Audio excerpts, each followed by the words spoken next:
Hello, this is Dr. Edith Ubuntu Chan. Welcome to the Dr. E Show, a show exploring the frontiers of our human possibilities in areas like health and wellness, science and spirituality, quantum biology, and conscious living, so that together we can awaken the best of ourselves and create our most joyful and fulfilling lives.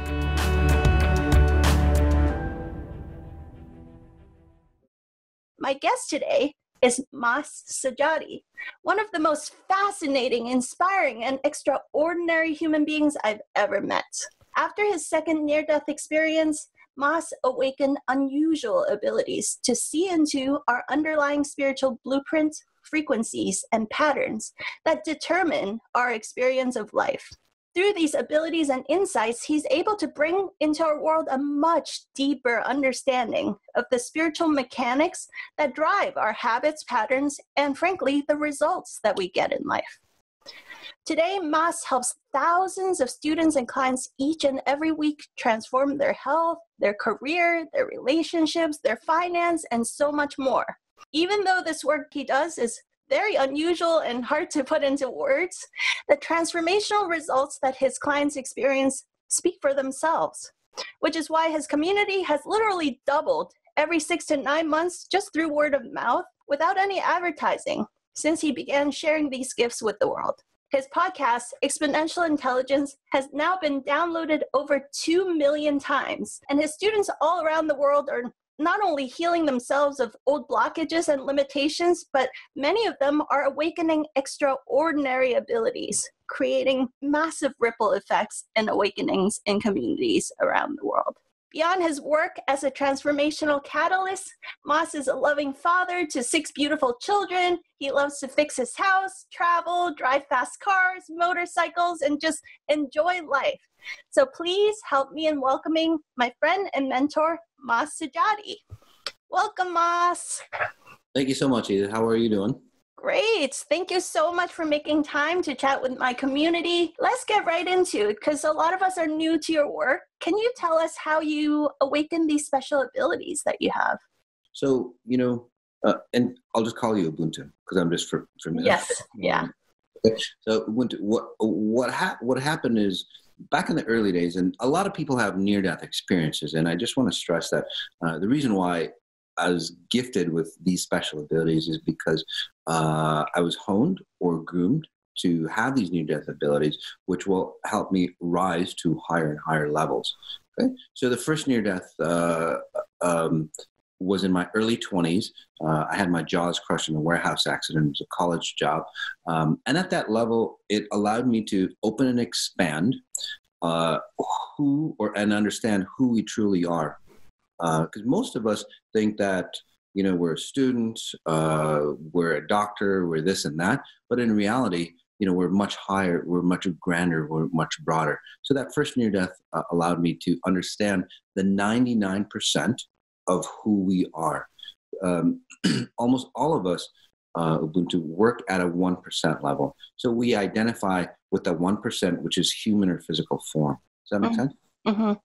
The 99% we call about spirit space, our spiritual, our higher self. That's the 99% that, we should be operating on.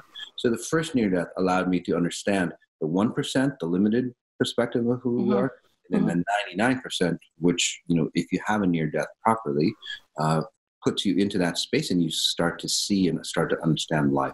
So that was the first near-death experience. The second near-death was a drowning, and I transcended through the tunnel of light. Now, you've heard people who've had near-death, right? They go through a tunnel of light. The introductory level is where they meet their loved ones that have crossed over. They help them into that tunnel. Or, think of it as different levels. So in the first near-death, I went into the level where you review your life. In this second near-death, I transcended the tunnel of light and graduated beyond. Now, hardly anybody comes back into physical form to talk about what happens past that tunnel of light. I happen to be one of those very few that has gone over and then come back. So at that level, graduated level, you have access to everything that there is. You don't need any security. You don't need any love. You don't need anything like that, because you are everything that you are at that level. You can be anything that you need to. And then the amount of love that you feel at that level is that unconditional love, and it's about 1,000,000 times, say, grander or stronger than anything that you could feel here. So it's quite amazing. So I've managed to pull that level or operate at that level in this state, in this 1% body. So basically, I operate from that 99%, having that 1% experience. So spirit being having a human experience. So again, through the 2 near-death experiences, flipping it around, where most individuals see their life from, say, a physical level, right? A human trying to have a spiritual experience, right? Mm-hmm. Be that grander person that we are. Yeah. What I do now is flip that around for people, where they start to identify who they truly are, spirit level, and then their physical life, say, transforms immensely, whatever it might be, better health, finances, better relationships, anything that we call life gets upgraded. Tell us a little bit about this detox that happens when we make that flip, because I've been so blessed working with you for about 3 years now. I've had not much detox. Right. Why is it that some people have a lot of detox? So it's very uncomfortable transition for some people. Yes, because the transitions that they go through is really fast. Right? Now, a lot of times, like, say, and I'm not knocking down psychologists or psychoanalysis or anything like that, let's say it might take like 20 years, right? And I've had a lot of clients who've gone to psychologists, therapy and all that. They take 20 years, and that's a hell of a long time to be in therapy to run a better life. So after 1 or 2 or 3 sessions, they actually feel much better than those 20 years of psychological treatment. So what happens is that condensation, it compresses all the processes that you go through within a very short amount of time. So that's pretty intense in itself, and that's why people go through detox. And furthermore, if you are of a, say, healthier spiritual frequency. So what do I mean by that? So let me just give you a straight out example. Say, think of me as a doctor, as a surgeon. Okay, I scan your frequencies and I go, oh, you know what? You have a tumor that's causing abuse in your life. Does that make sense? Mm-hmm. Okay. So what I do is I go in there and delete that pattern of abuse, or that tumor of abuse for you. So the surgery was successful, but depending on how healthy you are going into the surgery dictates on, say, how fast you transform. Now, you're more of a spiritually healthy person, so you tend to, say, recover faster and just reap the benefit. Now, if somebody has, been distorted, been abused, has a lot of control systems, a lot of fear systems, right? Or in the physical example, they've never exercised, they eat the wrong foods, they've never, say, pushed their body, right? It's going to take a longer for them to, recover. So it's the same thing. That's why detox happens to people.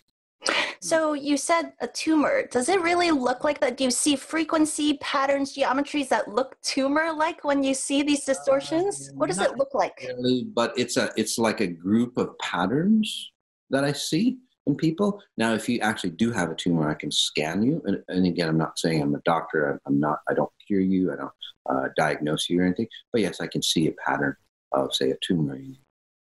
So how is it? This is, I'm sure everybody asks this. So it's one thing, a lot of people have intuitive abilities to see things, but you have the ability to surgically edit things. And that's very unusual. Can you, how do you do that? And why is it that you can do it and others can't? Okay. Well, you're getting to that space yourself. Thanks.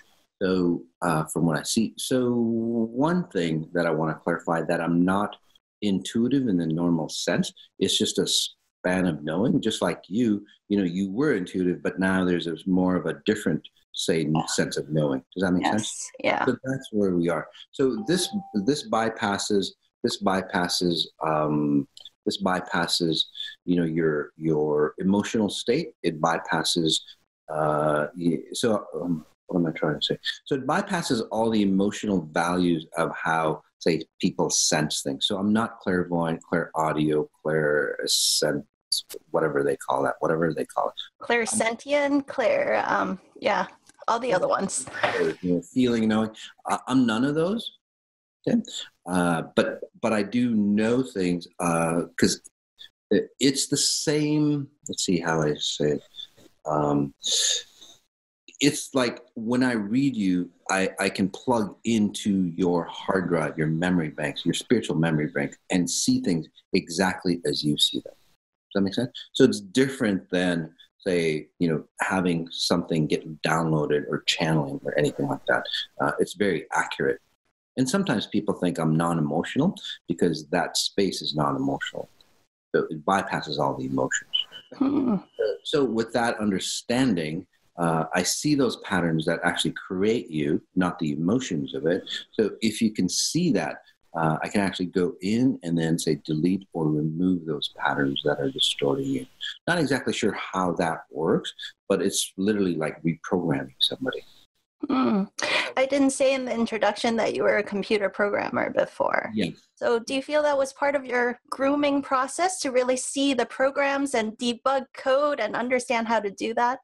It really was. In college, I almost failed computer programming, which is really ironic because I ended up being a very successful computer programmer. I ran my own business for about 15, 20 years before I had that second near death.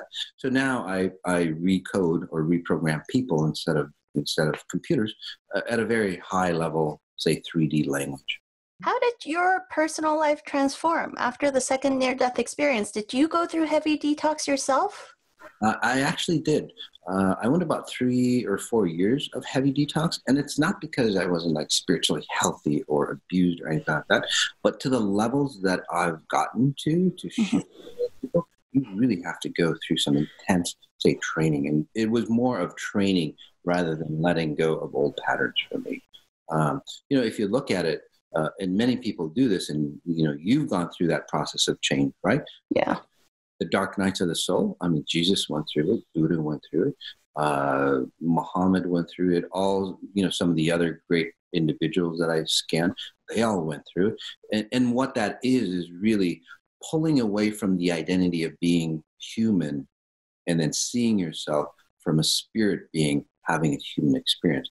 And that when you can do that, when you transfer over like that, that's where you start getting abilities on helping people heal themselves. Because you burn so bright, you force other people to go, oh, I'm at that level too. At some memory bank, they're going, oh, wow, I'm just like them. And that forces them to, say, clean up. Does that happen through like frequency resonance? They just spend time with you and they naturally just spontaneously ignite to a brighter level? Yes. So there's 2 ways. So, and this happens to my kids or people that just hang around me or people that, help us like on expos, people who, what are they called? They just offer their time. God, sorry. Volunteers. Volunteers. Thanks. Yeah. So the volunteers, they just come through and then they go through heavy detox because they just hang around me and necessarily don't work on them. So that's where you have a tuning fork. Right? I resonate at such a high frequency. I force your resonance to come to a higher frequency. Does that make sense? Yeah. And then as they do, they start to understand who they truly are. And that's where they start to see that all those things that they think they are is not them at all. And they can remove themselves. And again, including like stage 4 cancers and, all the hereditary issues. But I noticed that you also work on people through your clients. How does that work, that you can work on like friends and family members of your clients? You've assisted me in leveling up my family members, my business staff, and so on, and just not even working directly with them sometimes. Right. So, well, before I get to that question, so there's one way of just pushing people into that space. And then also I can say directly focus my attention, say there's something specific wrong with you. That makes sense? I can help you edit yourself much faster. And that's where, if you have a heart issue or if you have problems making money, there's a certain program that I can say instill in you that'll help you shift faster. Okay. So how do I do that? Or how do I work on people through people? Is that the same way I can work on you? Again, I'm just working on you as we speak and working on your audience. Your audience will probably feel it. Even if it's a recording, they'll feel the frequencies because it's just the space of being, really. So what was the question?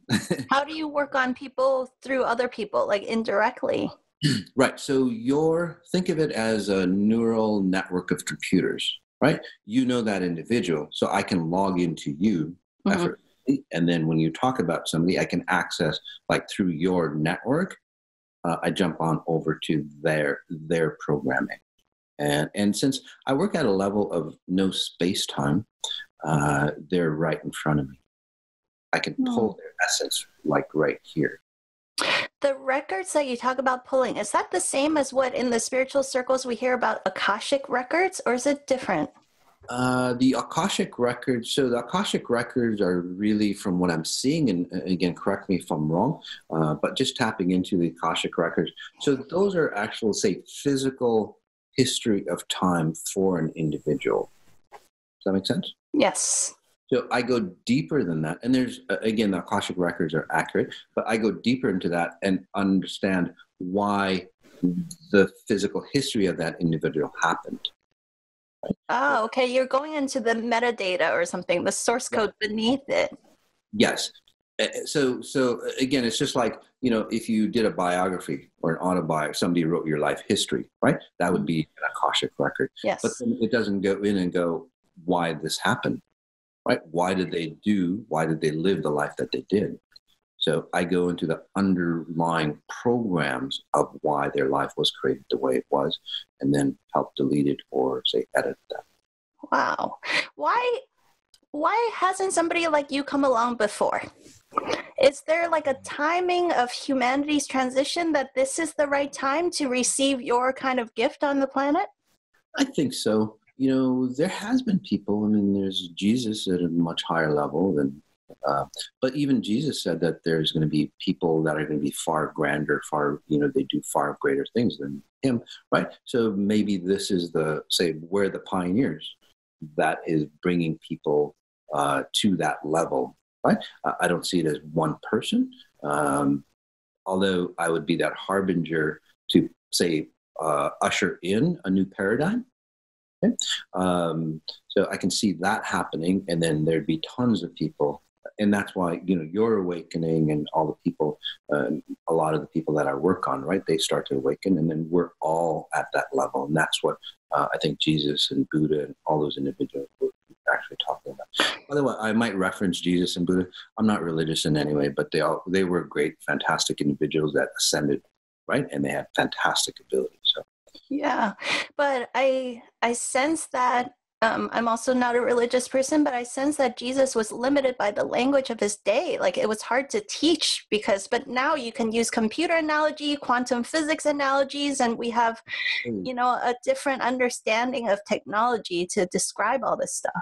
Right. At most, at Jesus' time, there was only like a few thousand words, if that.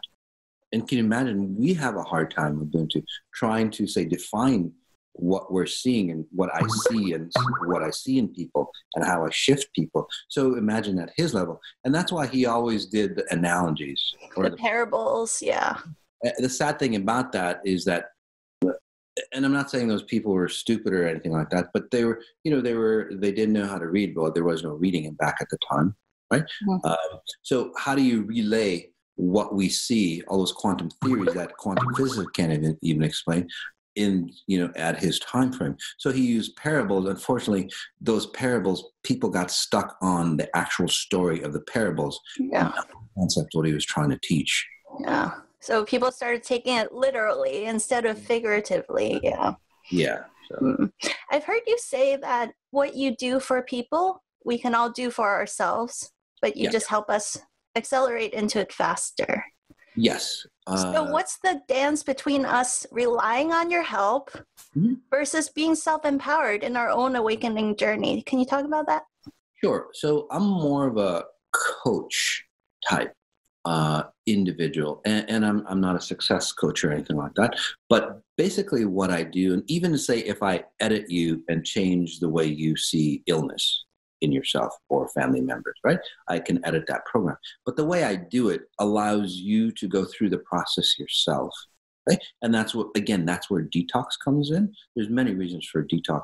One of the reasons for detox is it allows you to see the difference of what programs, right? What frequencies you're running before, and then what frequencies you're running now. Yeah. That makes sense? Yeah. So if I did it completely for you, you would have no detox. You would just literally shift. And then you would always rely on me. Right? So the key point on what I do using what I've coined exponential intelligence is that I allow you to go through the process of change yourself. And then that strengthens you. And then you start to understand it. It's like, let me show you how to edit your patterns. And I don't do it at a conscious level, but at a spirit level. There's a knowing. And then as you say, shift and transform, you go, oh, so that's how it's done. Does that make sense? What is exponential intelligence in 5 sentences or less? So exponential intelligence is a body of knowledge, a body of timeless knowledge that I use. So it's not just knowledge, it's an actual frequency that I use to transform individuals and myself. And I didn't create it. It's been there since the dawn of time. It's if you think of it briefly, it's a handbook on how humans operate. Beyond culture, beyond time, and like... It's actually the handbook on how humans have been created in material or physical form. Okay. What about, does it apply to ET beings or just humans? It does apply to ET beings, but obviously there's segments or chapters that aren't of human. Although at spirit level, ETs and anything else out there, if they have a spirit value, a spirit in them, yes, they would run the same, but they're just having an experience of being extraterrestrial, right? Not human form. So there would be a chapter, I guess, in this spirit handbook on if you're an ET or if you're human. So I've heard you say that after your near-death experience, you were awakened at 3 a.m. to meditate, and you would meditate for hours and receive training. Right. Does that still happen to you? Not as often, but I get downloads. Like I was in New York maybe a month or so ago, and I don't know if you heard, or maybe you did. Yeah. Yes. So I get more downloads like that where it's just like an impact for me. It's not a training. It's just more like another filter of our human identity gets removed. And then my abilities, again, magnify. Yeah. And as of late, it just seems like they magnify more and more exponentially, actually. So, but yeah, the 3 a.m. meditations back in the day when I was first starting out, very close after my near-death experience, actually like about 2 years after my near-death experience, after I cleared out and understood and could actually hold on to that knowledge, I would wake up at 3 and, I would do a stand-up meditation like I show people. And about 4 hours later, I'd come out of it thinking I was only, under for about 5-10 minutes. Mm-hmm. But it's like, wow, the sun was up and everything. It's like, wow, that was 4 or 5 hours later. It's like, how did that happen? So it's like I was transported somewhere else, downloaded with a ton of knowledge and then brought back. Before working with you, I've explored for many years spirituality and different healing modalities. And what I really appreciate about you is that you bring this really extremely next level knowledge, but you're also super practical and grounded. In the spiritual world, I see a lot of people that are really far out there and not very embodied, and maybe not necessarily very practical in their day-to-day life. And then in the personal growth world, I see people all about, productivity and high performance and how to win friends and influence people and all this stuff, but they're not tapped in spiritually. And yeah, I just want to say I really so appreciate that your ability to navigate all those dimensions and stay grounded and centered despite the extreme things that you do. Well, that's actually the byproduct of being spirit, having a human experience, right? So you should be naturally abundant. You don't have to go seek abundance. If you are awakened at the level that I am, you're getting into, you'll see abundance just naturally show up for you.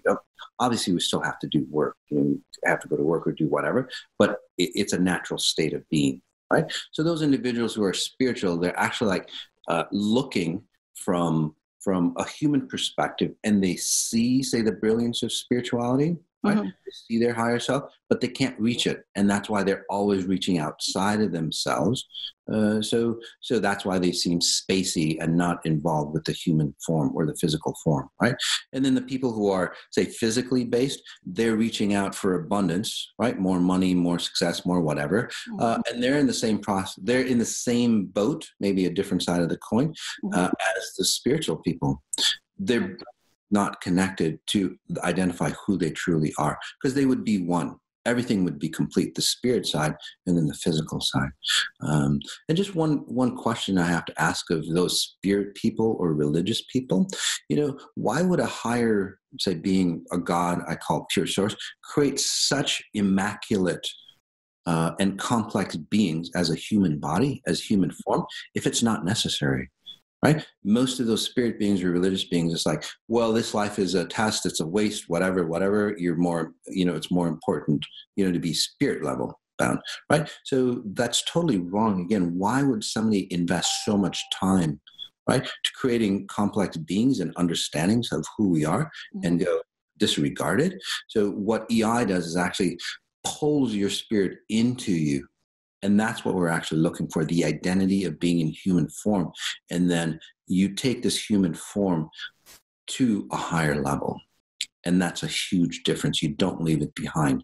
Just like the wealthy, right, the physically dominant people that want to be successful here, they leave their identity behind. They go after wealth. Same thing with spiritual individuals. They leave their identity behind, going somewhere else. Neither place will get you far. But those personal growth practices still is helpful to kind of seal the deal, because on a physical level, we still need to put our skin in the game a little bit to have that physical experience. Right. And so is religion, and so is some of the spiritual knowledge that people practice. And, you're quoting How to Win and Influence Friends, right? Yeah. Fantastic book by Napoleon Hill. So those logistics, they're at the, say, surface level of what we do here in human form, right? But we don't do, and this is what I do, is create that foundational framework. So the physical things that we do, right, like practice, say, a certain religion, or practice success theories and principles. Without the bottom half, we can never be complete. We always have to, say, recreate that physicalness. That's why people who make millions of dollars, they're never satisfied. They need more and more and more, because the bottom layer, the foundational layer, is always corrupt. It's always going. You always have to rebuild yourself. So what I say is, like, create your foundation, and then the money you make, whether it's $1 million a month or whatever it might be, actually, say, maintains you and keeps you complete. The spiritual practice that you take keeps you complete as well. This segues into another question I've asked you before, but I'd love to hear more about it, which is like, what is that dance between just surrendering into that state versus the discipline of cultivating practices to experience that state? Can you talk about that? Discipline, people like meditate, right? But then it turns into be something rote, or people pray, like in certain religion, they pray 5 times a day. It turns into a rote practice, right? So they don't identify where they are. They lose their identity, or they lose their framework of mind, right? Because they're in this practice. Becomes almost a hypnotic, where they, again, exit their body, and they do the practice, and it doesn't benefit them as much. So surrender, to me, is very, very different. Is that you surrender of all the outcomes and expectations, and then you connect with your body, and you understand your body complete. The discipline is not about practicing anything, but if you are practicing, you would understand or discipline yourself to always come back in your body and understand, say, what your hands are doing while you meditate, what your arms are doing, or your head is doing while you pray, or whatever that you do. Does that make sense? That's the discipline. How is that different from what we've learned across millennia about being present or mindfulness? Is it the same thing, or is there a different nuance to it that you're bringing forth? Very different nuance. So being mindfulness, because that's a key word nowadays, right? I think the most sought after search words in Google, right? Mindfulness. But most people don't understand what mindfulness is. Being mindful of what you're doing, for example, is what people do is that they still run through the filters of their mind, or they still run through the process of identifying who they are. So they're actually cementing in the identity of who they are. They're not really understanding why they are the way they are. They're just seeing who they are. Does that make sense? Wow. So it's just rotes practicing the old pattern, maybe even making it worse. Making it even worse. Yes, exactly. Because when people are mindfulness, they're not in their bodies. They're mindful of what they're thinking about. Does that make sense to you? Which actually, say, disconnects you from the present time, from the present moment. When people are mindfulness, they're in this state of a thought process. You can see people who are mindful. They're not connected here.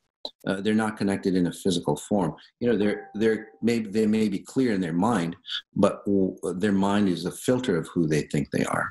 Right. So my practice, and this is why I say, notice what you notice, and then notice the details of what you notice, is that you start to notice your physical body, like the way your hands hold your phone as you text. Right.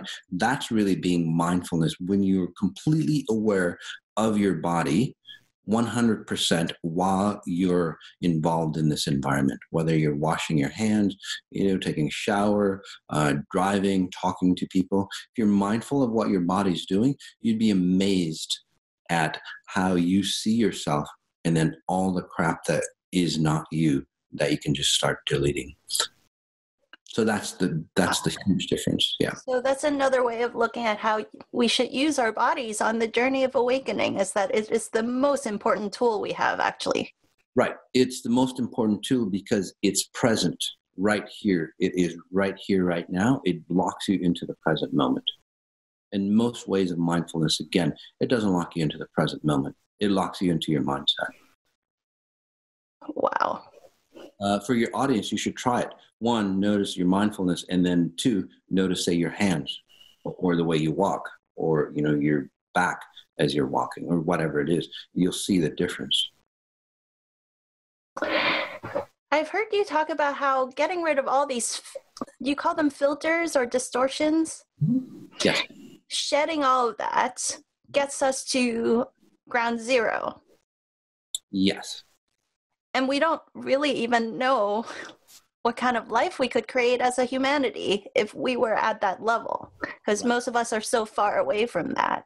Exactly. And then you've shared that you're doing some work to help the next generation awaken into this project Superhuman state.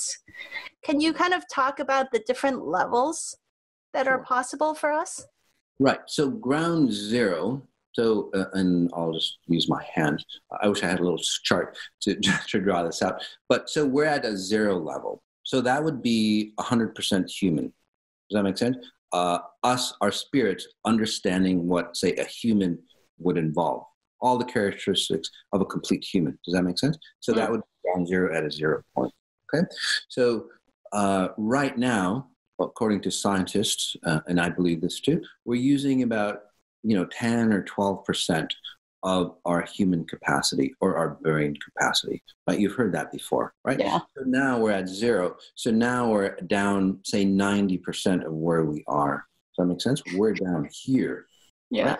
We're only evolved, say, 10 or 12% of, say, the grandness that we are. So what I try to do is awaken people to get closer and closer, like maybe 50, 60, 70% would be, like Jesus level or somebody, right? That's awakened. right? That's just natural human abilities that we all have. Jesus and all those individuals weren't anybody special. They were just more human than any of us here. And that's what he was always professing, by the way. Any of those great individuals, they always go, well, this is just natural. This is just being human, right? So we're here, right, at, say, 14%. At 100% is, or ground zero, is where we're complete human. So at this level, even, we would never have any shortage of anything, because we would be self-fulfilling entities of our own.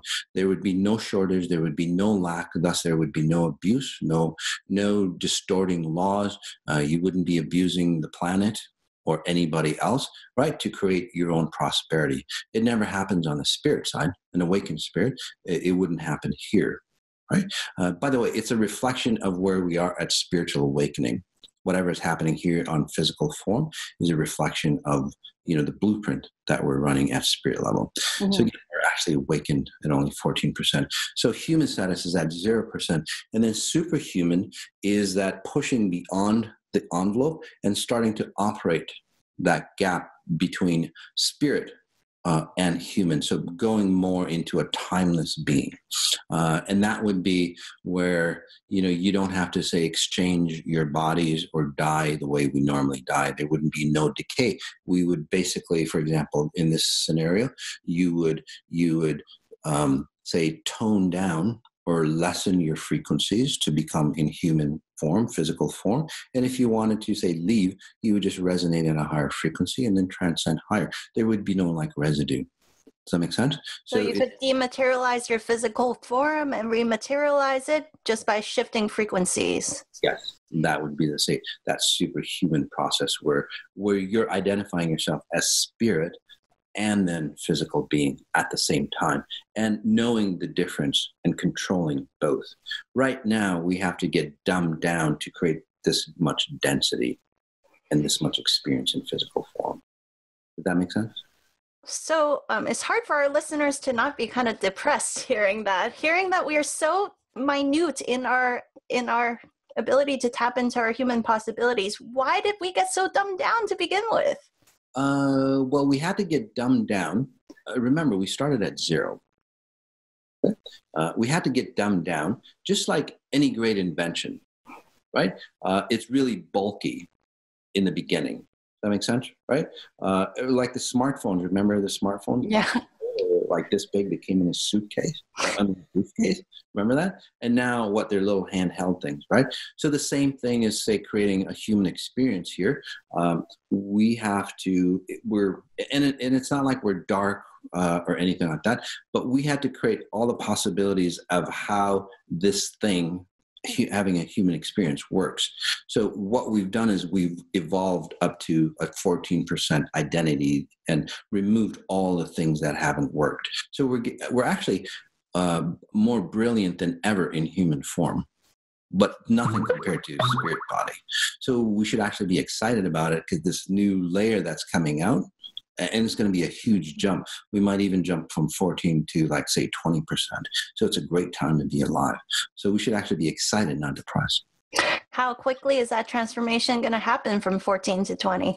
I think it really starts to magnify as more and more people awaken. Well, just like you, just like my abilities, as you say, waves come through, the universal waves, to clarify everything, right?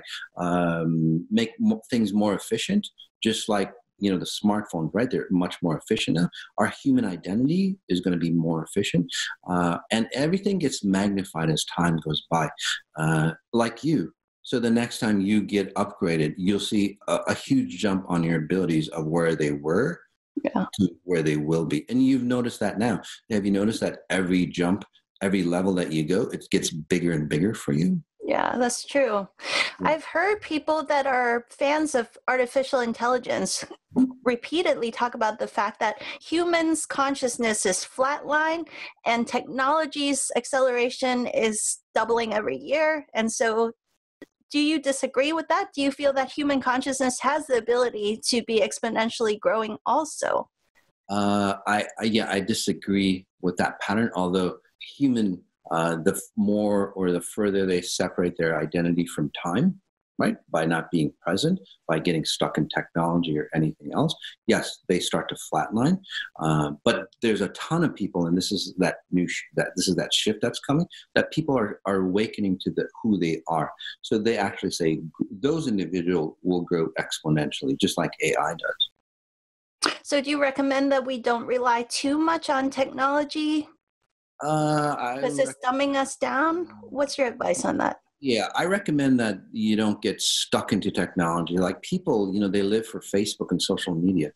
They wouldn't know what to do, right? They check they're out of time, right? They lose their whole identity on what's going on. They wake up in the morning, they have to check their social media. They go to sleep, they have to, and everything in between. They've lost total identity. So, come step back and know and understand yourself first, and then you can use any technology to boost yourself. The problem is not technology. The problem is that we don't know who we are at a deeper level. So whatever tool we use becomes disruptive for us. It's not the technology. That's like saying, religion is going to say help you ascend higher. It's not going to help you. It's not going to destroy you either. Right? Here in Silicon Valley Bay Area, a lot of people are using ayahuasca to tap into the state that you are talking about. That's the intention anyway. What advice do you have? What's the pros and cons of doing that versus working with you, or versus just tapping into this question of how can I connect to pure source even stronger? Notice what you notice, these practices that you recommend. What advice do you have? Yeah, so ayahuasca or any mind-altering drug, if you are if you're searching to find yourself, right? Those drugs they're very powerful tools to help you ascend to the higher realm. But if you're lost, most likely you'll create a lost identity of who you are. So most likely those individuals who are lost, you won't find yourself. You'll get into realities that are way beyond, say, your level of expertise, and you'll get, say, spiraling out of, say, time, and then you'll want to use more ayahuasca.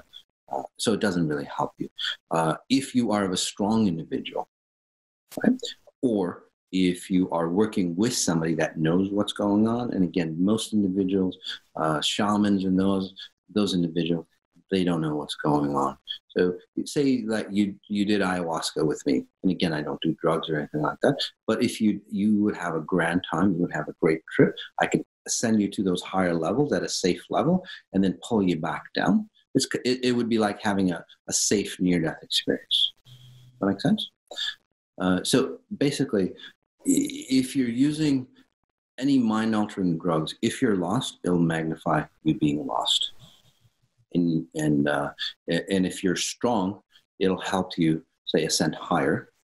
The important thing is, if you keep using it as a crutch, even those individuals who benefit from it over time, because you're removing your power and connecting to that drug, what'll happen is that'll destroy you. There's a ton of great minds, right, that brought in a lot of great inventions, great ideas, and then the next thing you know, they killed themselves, right? Or they destroyed themselves somewhat. That's what happens.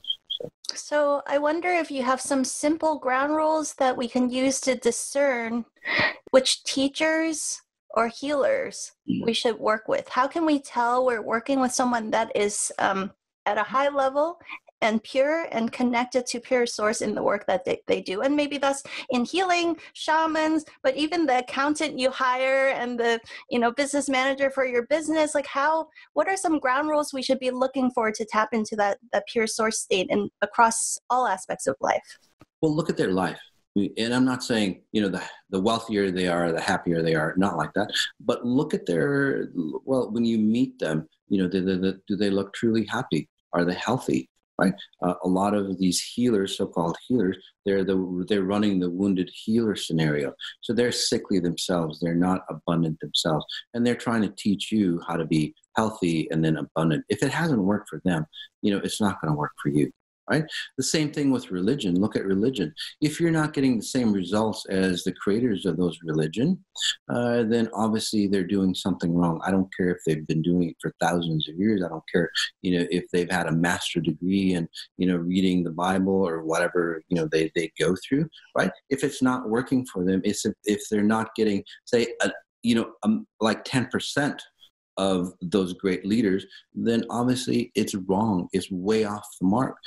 There's a lot of good points in religion, but not like the way the creators. So always see how that individual's life is going before you commit to them. It's like going to a financial analyst that just got out of college. They're studying financial analysts, right? And you're their first client, right? They know nothing about money. So be aware. Right? You would never go to somebody that just got out of med school for brain surgery, would you? Well, if they were really talented and they had a few cases of good success, I would definitely look at the results and not discriminate against their age, but look at their results, I would say. Right. I wasn't discriminating about their age, but you even said a few cases. Yes. Right? Yeah. So they would have to learn and they would have to provide success. So like if you go to a shaman or they would have to be, say, healthy, abundant, vibrant, right? You can tell the difference. Yeah. Right? If they're sickly, obviously, they're running from some pattern. And I've heard you say, see if they are exhausted by their work. Yes. So with that is that if they're using their frequencies, most likely they'll do like 1 or 2 or 3 clients, maybe at most, and then they'll get exhausted because what they're doing is they're trying to heal, and I'm not saying they're getting bad results or anything, but if they're healing from their frequencies, yes, you might get, say, good results. Right? You might heal from something, but then some other aspect of your life gets distorted. Even Jesus said that, be careful who heals you. Anybody can heal, but be careful how they heal you. Right? Always make sure that it's, coming from God in His Word. So again, that's a non-religious Jesus. It's just the man, not the religion. So yeah. So look at who is offering you their services. And look at their life. A lot of people get clouded by that. They see some success or they go, this guy helped my sister or so-and-so heal from something. They must be good. The dark side does that just to lure you. Happens all the time. But you can always tell if that person doesn't look vibrant and they look exhausted after a session. Yeah. Yeah, there's lots of other ways to tell. You have that internal, most people who get sucked into that guru mentality. Yes. I work on them to release that. And they go, the first time I saw this, my teacher, my guru, I knew that they were wrong for me. So follow that intuition. But we get sucked in anyway because we're running patterns. Yes, we get sucked. It's like people get sucked into codependent relationships. It's a pattern Exactly. Yeah. So watch what you're getting sucked to rather than listening to your emotions, and then you'll recalibrate your emotions. Your kids get all this stuff that you talk about? Is it coming naturally to them? It comes naturally to them, yeah. First, the bloodline, right? The DNA structure, and then also just hanging out with me, yeah. They're very different. Have you met my kids? I've met a couple of them. Yeah. So beautiful. So bright. Yeah. The vibrance that they have, the brightness that they have. Yep. It's amazing to me. I mean, your results really show you are a loving father of 6 awesome kids, and you are just mind-bogglingly prolific in your output of stuff. Your podcast, all the meta healings, and all the writings. You're writing a book right now. Mm-hmm. Yes, it's quite amazing. It's quite amazing that the people that come into my life just naturally show up to help, say, progress this thought process that's coming out into the world. What's a typical day like? How much you sleep? How much you eat? How many hours are you working versus parenting versus building your house with your own hands? I mean, how do you get it all done? What does 24 hours even look like for you? Well, last night I woke up at 1:30 in the morning because I did an interview for Australia. So it was like I was up from 1:30 to like 4 doing this Good thing it wasn't a video interview because I was in my jammies, but it was, on the telephone. So, I usually around 9, I start working on people till about 1 or 2 or so. So between the group healings, the one-on-one calls, the 21 days, I might work on, a couple hundred people a day. And then I work on the house. I get my kids involved. I go pick up my kids, get dinner ready and all that. And then I do evening sessions for those individuals who are on a different times. It goes by fast. How many hours do you sleep in a day? It depends. I do take naps, but maybe about 6-7 hours a day. But that's all I need, really. Naps are actually more beneficial. What happens when you receive a big upgrade? Doesn't that knock you off a little bit? And then your schedule is so tight. Yeah. So during those times, I still sleep because I got to do the schedule. But like in between, I wouldn't be like working on my house. I'd just like be taking a nap. With my kids, they'll be watching a movie as, we just cuddle and I doze off. I always integrate my kids. Building a house or anything like that, I'm always integrating and taking them on tours. Cool. I'd love in a future conversation to talk about your ideas of parenthood, because this is like raising a new generation of children from a completely different state of possibilities. What does that look like? Oh, yeah, it's quite amazing. You get self-sufficient kids that run themselves and they actually say help each other and then help you progress forward. Most parents, they're so, they weren't raised properly. Yes. They weren't awakened. So they just push all their garbage onto their kids. And then it's like dragging their kids along. But in reality, they're just dragging their own garbage in somebody else's body, and then their kids. And then they don't enjoy the kids that they're supposed to love. And then they feel guilty. This is just when we get together. Well, if you've ever seen us, you've seen a few of my kids, we interact so well and it's just like it just keeps us going, right? And there's no distortion between us. And that's the way a relationship should be between us, husband and wife as well. With my boy, who you've done work with also, I just really see I see him at a higher level. He's constantly teaching me and bringing me up with him, actually. So parenthood isn't even the word that I would choose. It's like he's my teacher and my buddy, and I'm kind of a tour guide to make sure he doesn't get run over by a car and buckles his seatbelt and so on. But that's how I see my responsibility, is just to make sure he's fed and healthy, and then he's really my teacher. Right, exactly. And then so imagine, and again, he's your teacher because you're letting go of a lot of stuff, cultural stuff, family cultures and all that. So if I work on kids, they naturally tend to shift much faster because they just get it. It's like, oh, I get it. And boom, out goes the DNA patterns of the family. So that's why he's your teacher. But imagine if society raised kids like that into strong adults, right? They cross over brilliant. And then the next time they come into physical being, it's like, okay, they don't have to deal with all the garbage that we do. So in a few generations, you can transform the earth. It's quite amazing. So when will we reach that ground zero state that you were talking about? In our lifetime? No, not in our lifetime from what I'm seeing, but close. Even if we could reach, we're at 14% now. Right? There's a lot of cool stuff. Obviously, there's a lot of dark stuff. But, say we get to 20 or 30 or 40% even, right? A lot of the dark stuff would be, say, letting go of us, and then we'd be more. So, how many people on the planet right now are already at ground zero level? Oh, none. Zero? Zero. Even at, where are you in? Are you objective enough to grade yourself on that scale? I am, but I can't say. Okay. Because then we would be worshiping you like a guru and getting distorted? Maybe, yeah. And then it distorts me as well. So those things are kind of locked for me. But other people do see me. They see more of my future than I do. What checks and balances do you have to not let your ego start to distort you, because as you tap into these bigger abilities, Right. what keeps you pure and in alignment and on your path of sharing these gifts without distortion?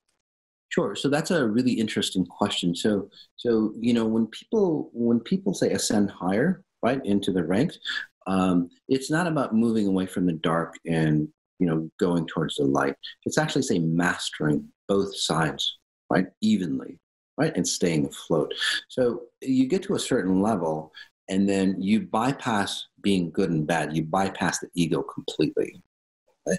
So I can safely say that I've bypassed being good and bad. So I necessarily don't, I have a strong ego, but it comes from identifying who I am at a broader level. It's not about more control, more success, more of those things. Does that make sense? So I've say elevated or graduated to the level where ego doesn't come into play, because ego is an insecurity at some level that you want to hold on or control something. I have no desire to do that because I know it'll stop my growth. Did you have temptations or trainings along your journey of awakening that tested you in that way? Definitely. Like anybody, your abilities come in, right? Yeah. Your abilities come in and it's like, wow, you can do a ton of stuff. I can mind read or control people and all that stuff. It's like, it's like I can, get them to do things. And then, so you have to really balance yourself and not use that to control anybody. Control or distort anybody for your benefit, only for their benefit. And obviously it's a win-win. If you help them, you help yourself. Yeah. Yeah. So, and this is where I have access to pretty much anybody, living or dead. I have all their records because, I've been trusted to have access to those levels. Does that make sense? So as you stay pure on this path, you expand your abilities to access more and more. Right. You get distorted, you deviate, and then you stop your access. Is that true? Right. So say you're going, level 1, level 2, level 3, you're level 4, and then, you get, say, sucked or bribed into going, hey, there's a faster way of doing it, right? And that faster way is, say, selling your identity or your spirit to a higher being that is corrupt, that's giving you their resources, right? So in the case of, this is where people go, selling your soul to the devil. That's where that phrase comes from. So yeah, you get tested like that, but so that's one point I wanted to make. So you have to stay, and you'll probably get tested shortly from what I'm seeing as well, right? There'd be a shortcut for you, but it's not going to be right for you. That's your test from what I'm seeing. So be mindful of that. Stay on track. Okay? And we can talk more about it, but this isn't the place. I mean, it's like a whole, interview in itself on that. But so you're trusted at a certain level, say level 4. Mm-hmm. You didn't corrupt anybody. You didn't use your abilities to distort anybody. And then access level 5 happens. But say at level 5, you started using your abilities because you got egotistical or somebody did something wrong to you, right? And then you did something, as far as your knowledge of them to distort them. It dropped back down to level 4. It's just that.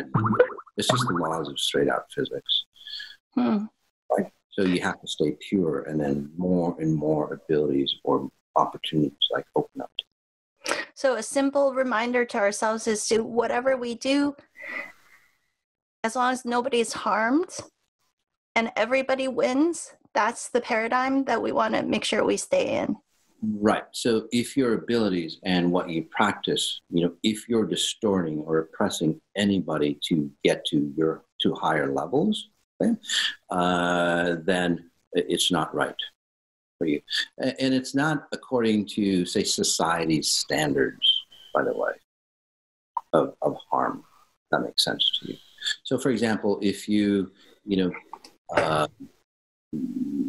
dated somebody else's girlfriend or wife or whatever, and then, it's like, well, that's dishonorable, but not really, because say they weren't happy in their marriage, or you're not happy in, your marriage, right? So that honor system. So it's more of that rather than what we think or what society thinks is right or wrong, because society's values, they shift over time, right? They shift over culture. But in the spirit body, it never shifts. It's always been the same. It's always about honoring yourself. Wow, I could talk with you for days and days and days about all this stuff. And yeah, I'm so grateful to have you in my life as a mentor and guide, because there's so many beautiful things have unfolded in my life. And it's such a blessing to be able to explore all the possibilities together. It's great. So I get to learn a lot from you as you've learned from me. And then that's how that progression keeps getting bigger and bigger. And that's how we will be superhuman. Before I ask you my last question, can you tell everybody how to connect with you, how to follow your work to learn more? Sure. If you're new, I would suggest the podcast, Exponential Intelligence. So if you look at any podcast player, just type in my name, Mas Sajady, or Exponential Intelligence. They're free, gives you a taste of what I see, and it actually gives you the mechanics or the science behind what I do. Because it's not about frou-frou stuff or feeling good or anything like that. You can always go to my website, massajady.com, MASSAJADY.com, and then look me up on social media. I give a lot of great tips, especially on Instagram, daily tips on how to run your life successfully. Awesome. So my last question, the theme of our show is awakening to that next level of human possibilities. And this whole conversation has been beautifully aligned with all of that, of course. If you were to distill down to one tip, one piece of advice for us to open to that next level of human possibilities, what is the one takeaway that you most want us to know? So that one takeaway is not to escape the reality of where you are, but really understand where you are. And that's not like being happy with where you are, but just really understand, say, where you are exactly at this point of time. It's like a GPS signal. It allows you to understand where you are, and then it's the fastest way of getting out of where you are. So that takes a lot of courage. It takes a lot of courage to be that honest with yourself and go, hey, my life sucks. And then not be mental about it. You know what I mean? It's like, okay, it sucks. What do I do to get going? Yeah. And it's not escaping it. It's not being happy. It's not escaping into your happy place. It's just like, boom, an inventory of where your life is. Mm-hmm. Thank you for that amazing conversation. You guys, I hope you learned a ton from Mas, and please do check out his website and his podcast. I think if you enjoyed this conversation, you're going to be blown away by the treasure trove of awesomeness that is on his website awaiting for you. So thank you guys, everybody, for joining us. I can't wait to see you next time. Bye-bye. Hi, friends. Did you love that interview? If you did, please leave a review and share with all your friends so that many more people can benefit from these game-changing insights. You can also go onto our website, dredithubuntu.com, and subscribe to our newsletter, where you'll receive free trainings and next-level ninja tools that we only share on our newsletter. Together, let's turn your life into a brilliant masterpiece.